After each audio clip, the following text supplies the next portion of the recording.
லலித் மோடி விவகாரம் தொடர்பாக காங்கிரஸ், பாரதிய ஜனதா கட்சிகள் சரமாரியாக குற்றம் சாட்டியதால் மக்களவையில் பரபரப்பு நிலவியது. சுஷ்மா ஸ்வராஜ் பதவி விலக கோரி மக்களவையில் காங்கிரஸ் கட்சி கொண்டு வந்த ஒத்திவைப்பு தீர்மானம் தோல்வியடைந்துள்ளது. மக்களவையில் லலித் மோடிக்கு உதவியதாக எழுந்த குற்றச்சாட்டு குறித்து வெளியுறவுத்துறை அமைச்சர் சுஷ்மா ஸ்வராஜ் நேற்று விளக்கம் அளித்தார்.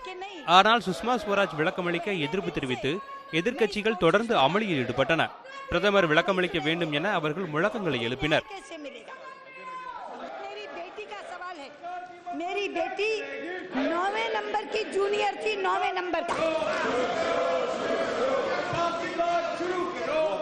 எதிர்க்கட்சிகளின் அமளியை பொருட்படுத்தாமல் தொடர்ந்து பேசிய திருமதி சுஷ்மா ஸ்வராஜ், தானோ தனது குடும்பத்தினரோ லலித் மோடிக்கு எந்த விதத்திலும் உதவவில்லை என்று கூறினார். லலித் மோடியிடமிருந்து தானும் தனது குடும்பத்தினரும் பணம் பெற்றதாக கூறும் காங்கிரஸ் அதனை நிரூபிக்க முடியுமா என்றும் சுஷ்மா கேள்வி எழுப்பினார். யூனியன் கார்பெட் நிறுவன தலைவர் பேரன் ஆண்டர்சனை அப்போதைய ராஜீவ்காந்தி அரசு தப்பிக்க விட்டதாக குற்றம் சாட்டிய சுஷ்மா, அடிக்கடி விடுமுறைக்கு செல்லும் ராகுல் காந்தி அடுத்த முறை சுற்றுலா செல்லும் போது தன்னுடைய குடும்ப வரலாற்றை பற்றி படிக்க நேரம் ஒதுக்கிக் கொள்ள வேண்டும் என்று கூறினார். अगर छुप छुप के किया तो क्वात्रोची को भगाने का तुमने किया।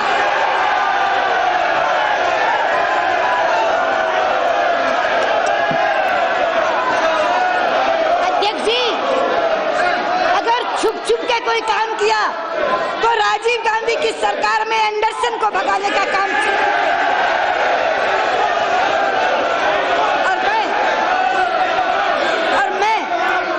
अपनी ओर से नहीं कह रही अध्यक्ष जी. இதற்கு பதிலளித்து பேசிய திரு ராகுல் காந்தி, மனிதாபிமான முறையில் ரகசியமாக உதவி செய்த முதல் நபர் திருமதி சுஷ்மா ஸ்வராஜ் தான் என குறிப்பிட்டார். லலித் மோடி தன்னை காப்பாற்றிக் கொள்ள வெளியுறவுத்துறை அமைச்சர் சுஷ்மா ஸ்வராஜின் குடும்பத்திற்கு 12 கோடி ரூபாய் கொடுத்ததாகவும் அதற்காக சுஷ்மா ஸ்வராஜ் பல்வேறு உதவிகள் செய்தார் என்றும் திரு ராகுல் காந்தி சரமாரியாக குற்றம் சாட்டினார். नहीं कर रहे हैं, ये लोग आपको नुकसान पहुंचा रहे हैं. आपकी रक्षा आपको आपके बोलने से होगी, बोलने से आपकी रक्षा होगी. आप बोलिए, आप डरिए मत, बोलने से नहीं डरिए. आप देश आपकी आवाज सुनना चाहता है. आप कहते हो मन की बात करूंगा, आप देश की मन की भी बात कर लो. देश सुनना चाहता है 15 लाख कहां गए.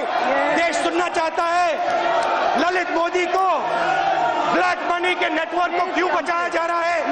आपके यहाँ मंत्री बचा रही है, वहाँ चीफ मिनिस्टर बचा रहे हैं, यहाँ उनका बेटा बचा रहा है. இதனைத் தொடர்ந்து சுஷ்மா ஸ்வராஜ் பதவி விலக கோரி மக்களவையில் காங்கிரஸ் கொண்டு வந்த ஒத்திவைப்பு தீர்மானம் மீது குரல் வாக்கெடுப்பு நடைபெற்றது. இதில் தீர்மானத்திற்கு எதிராக அதிக வாக்குகள் விழுந்ததை அடுத்து தீர்மானம் தோல்வியடைந்ததாக சபாநாயகர் திருமதி சுமித்ரா மகாஜன் அறிவித்தார். இதனால் காங்கிரஸ் கட்சி கொண்டு வந்த ஒத்திவைப்பு தீர்மானம் தோல்வி அடைந்தது. செய்திப்பிரிவு, நியூஸ் 7 தமிழ்.